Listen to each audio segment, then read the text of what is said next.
This past 4th of July, I headed out into the summer heat, looking to talk to campaign staff at a local parade in Allendale, Michigan. As the succession of floats was lining up for the crowds decked out in red, white, and blue, I heard a familiar theme from the people there.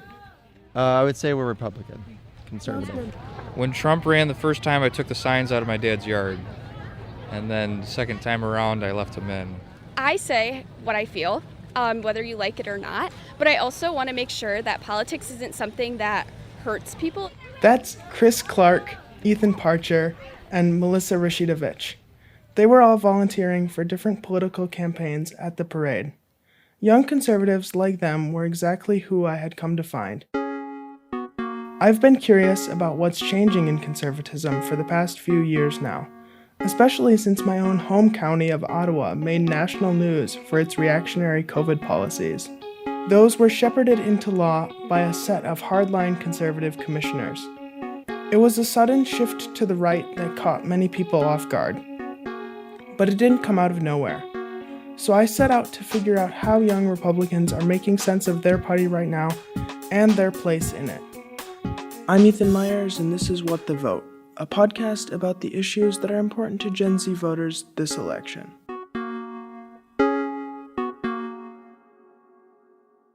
To learn more about the political history of this slice of West Michigan and how young voters might be changing it, I reached out to David Ryden. I've lived in Holland since 1994. The political kind of leanings and makeup have changed significantly. Ryden is a professor of political science at Hope College in Holland, Michigan, the biggest city in Ottawa County. He studies electoral politics and the intersection between faith and political behavior. It's evolved from what was a deeply Republican community, county, district, into one that is less so. Today, the city of Holland is increasingly voting blue. That was never the case, right? Democrats were sort of a rare breed 30 years ago. In 2016, Ottawa County went to Trump by 30 points, and in 2020, he led by more than 20 points over Biden. Democrats win Holland, but then you look at the county elections and you get this very conservative kind of mega Ottawa impact organization. First at noon, an overflow crowd in Ottawa County, 1 week after the new Board of Commissioners fired multiple top officials. Commissioners voted yesterday to fire the county administrator, replace the health director, change the county motto, and office says the AG is conducting an extensive review into the Board of Commissioners' actions during their very first meeting of the year. Ottawa Impact is that conservative group that pushed through the reactionary COVID policies in 2022. They swept into power in the county, winning 8 out of 11 seats that year. That suggests the weight of the county is still, right, it's still conservative, but it's nothing like what it once was. Ryden and others that I talked to say that this non-traditional form of conservatism holds some strong appeal for Gen Z conservatives who might feel left out of the mainstream GOP. And in Ottawa County, the mainstream GOP has been heavy on religion. Ryden says that left an opening for Trump, especially among young voters who've been drifting away from faith. In 2015 and 2016, and you had contested Republican primaries, and Donald Trump did not do well in Ottawa County. But have you ever asked God for forgiveness? I'm not sure I have. I just go and try and do a better job from there. I don't think so. Because the Pope said something to the effect that maybe Donald Trump isn't Christian, okay? And he's questioning my faith. I was very surprised to see it. And in a place like Holland, faith mattered, so someone like Ted Cruz and Marco Rubio did better. Ottawa County is a deeply religious county. And Ryden says that in that primary, Trump appealed to voters who were more isolated and less involved in churches or other community organizations. And I found that really interesting at the time, right? And Trump and his kind of populism and kind of the nationalist echoes really resonated with people like that. We need to take a break. More in a minute.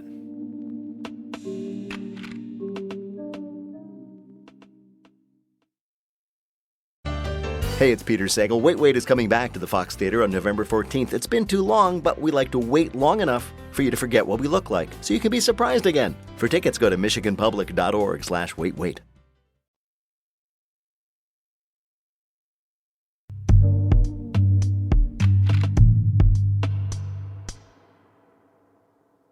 Donald Trump has been largely successful in reshaping the GOP in his own image, Ryden says. Those sort of more traditional Republicans, they have very quickly made their peace with Donald Trump. Right now, you know, someone like Bill Eisinger, I mean, he actually has to be conscious of a Republican challenge, right, a primary challenge from his right. The Huizenga Ryden just mentioned is U.S. Congressman Bill Huizenga, who represents Michigan's 4th District. Huizenga's lived in Ottawa County for many years and has been the area's congressional representative since 2011. And yet, he failed to win an endorsement from the Ottawa County GOP this cycle. Even without the county endorsement, Huizenga won his August 6th primary by a margin of more than 40 points. That race is one of the many examples of a tension between a more traditional and newer form of conservatism, especially in Ottawa County. And young conservatives say they're trying to navigate that split. I've been seeing it play out for the last 2 years. It has been definitely interesting to watch. I will state that both sides are definitely passionate about where their stances are. That's Stephen Reinders, a 21-year-old Ottawa County resident who describes himself as libertarian. I had only recently graduated back in 2021 from high school, and I didn't know what I wanted to do. He was thinking about going into law enforcement programs, but many of those were shut down or mandated vaccines during the COVID-19 pandemic, which he wasn't okay with. So he made a change. I started getting involved in some politics. He volunteered for the campaign of a friend running for state representative. And at one of his first events, I was talking to several different people, and they told me about a delegate position. I didn't know what it was. Honestly, I didn't know what it was. They told me what it was, what it all entailed. A precinct delegate is a hyper-local elected office. It can be a way into politics for someone who's just getting their start in the field. Precinct delegates attend and vote at all county conventions for their party during their 2-year term. They play a role in helping determine the direction of their party at the county and state levels. I was told that it's one meeting every month or something. That was a lie. There was a lot more involved in it, but I ended up running for it, and I ended up winning, and I've been in politics ever since and want to continue down that path.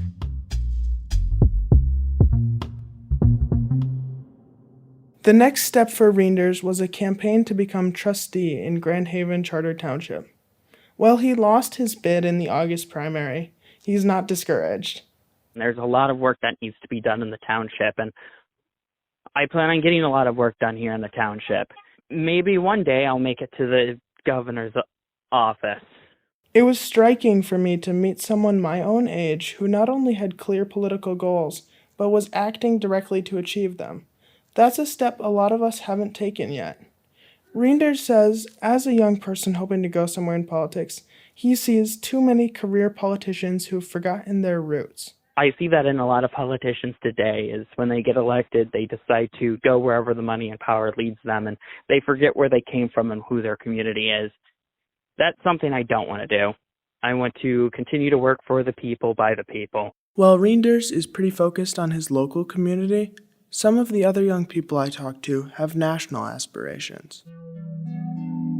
I didn't think there was much hope for our country until I saw what Donald Trump did for our country for his 4 years back in 2016. Carson Young is another Gen Z conservative I talked to. He's a 24-year-old running for precinct delegate in Allendale. And unlike Reinders, he's much more comfortably aligned with Donald Trump. Just seeing what Donald Trump did for our country made me realize that there should be more people like that in office, politically wise, standing our ground for our country, fighting back against the system. That's kind of where I took my leap into politics, was trying to defend my country. Young represents a different political outlook than Reinders. They're both Gen Z members with political ambitions, and they both lean right. But Reinders described his beliefs as broadly libertarian, advocating for a large degree of economic and social freedom. Young, on the other hand, seemed much more at ease with the populism of Donald Trump. Here's what Young told me when I asked him about his view of the tension within the West Michigan GOP. I don't know. I do see the tension a little bit, but I also feel there's a lot of people. I guess what I'm trying to say, there's a lot of people still blinded to what is actually happening with different stuff going on. Yeah, what do you think the people are missing? They're missing that our country is falling apart. This kind of ominous, foreboding language is echoed by groups like Ottawa Impact, whose website calls the group, quote, the tip of the spear, and says that control of Ottawa County is, quote, critical in Michigan and, quote, pivotal to our nation. And once they got into office on the county board, Ottawa Impact members got to work. One of their first actions was to eliminate the county's Diversity, Equity, and Inclusion Office. Here's OI Chairman Joe Moss speaking to an MLive reporter after a county commission meeting in January 2024. I'm really glad that we abolished the DEI department. That's one change that I'm really proud of. That was something we did on day one. Sarah Leach, a journalist covering Ottawa County, sees an appetite for something new as a key reason that this particular brand of conservatism appeals to young voters. Well, I think that historically in West Michigan, it's been more of a traditional conservative vibe. And I think that younger voters who are conservative gravitate to something that is maybe a little bit more exciting with a more exciting message. Leach says young conservatives seem to want the same thing as a lot of young people everywhere, something new. Something that sort of speaks to some of the values that they have versus what they've been hearing their whole lives. She thinks that young people who've grown up in a broadly conservative environment see Ottawa Impact's change in tone as, quote, refreshing. They're willing to, kind of have some confrontational discussions about challenging the establishment. And I think that younger voters who skew conservative are wanting that conversation to be had in some way. Still, despite this youthful energy from Gen Z conservatives, a lot remains to be seen about the political future of Ottawa County. Leach says this August primary results show that new isn't an automatic winner. Ottawa Impact lost a bunch of the widely watched races. There were 3 county-wide races that were of interest. So that's the sheriff's office, the prosecutor's office, the treasurer's office. And OI-backed candidates were running against more establishment but non-incumbent position holders. So we were really curious to see how this was going to translate beyond the county commission, because that's been the focus over the past 2 years of all of the action happening at that board. All 3 of those county-wide positions, sheriff, county prosecutor, and treasurer, saw moderate Republican challengers beat Ottawa Impact opponents by double-digit margins. I personally was surprised by the margins in terms of the traditional candidates beating out the OI-backed candidates. I thought it was going to be a little bit closer. The August primaries weren't a complete reversal, though. Ottawa Impact lost its chance at a majority on the county commission, but several commissioners, including Chairman Joe Moss, won their races. I think that is maybe a more fair representation of our county as a whole. Becky Steele is a Republican on the Georgetown Township Board. She's also a millennial who's keenly interested in how people a generation behind her are beginning to vote. Her job is to make sure Republicans win local elections, and she says that usually centrist groups will have a better chance. But, like Leach, Steele believes young voters might be looking for something new and exciting. Steele says Gen Z conservatives are wrestling with ideas in their youth that many older adults didn't. Sexuality, gender identity, and the meaning of marriage. I think that there are certainly younger voters who are pulled towards the extreme. And as these kids leave home and become voters, the experiences that they have in those life-changing moments, I think, do push or pull them to one extreme or the other. Even as Steele will be ending her term on the township board, she is excited about the way recent primaries recalibrated the local GOP. Because I think that it's great when you have diverse voices at the table all working together towards the common good for your community. We'll have to wait for the November election to see what comes of the new blend of conservative views in Ottawa County. While I spoke to young conservatives in West Michigan for this episode, I was struck by how similar they occasionally sounded to more progressive rhetoric. Here's Stephen Reinders again, the self-described libertarian who ran for township trustee in Grand Haven. To be truthful, Gen Z's inheriting a great nation with definitely a broken system, and Gen Z needs to either choose to continue down this path that's already set forth for us, or continue to switch a direction to something more positive. A great nation with a broken system? Sounds like classic progressive rhetoric. Maybe we have more in common than our polarized world would have us believe.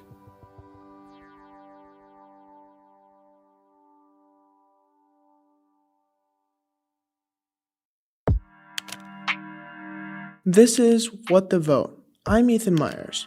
Coming up next time, Kamala Harris has a powerful source of organizing behind her this election: her fellow sorority sisters. Political organizing has always been very important to me. I always say if you don't vote, you don't have an opinion. Erin Bush has more on the history of activism among Black sororities and fraternities, and how it's playing a role in this election. Subscribe wherever you listen to make sure that you don't miss it. What the Vote is a production of Stateside on Michigan Public. This episode was reported by me, Ethan Meyers. It was edited by Brett Dahlberg. April Van Buren fact-checked the episode, and Ronia Kabensag mixed it. What the Vote's editors are Brett Dahlberg, Laura Weber-Davis, and April Van Buren. Other reporters on the project include Kaloli Bott, Erin Bush, Zina Issa, Adan Kwan, and Yesenia Zamora Cardoso. Thanks to Jody Westrick and Paulette Parker for their digital expertise. And thanks to you for listening. If you're enjoying the series, rate and review us. It helps other people find the pod. We'll be back in your feeds October 15. See you then.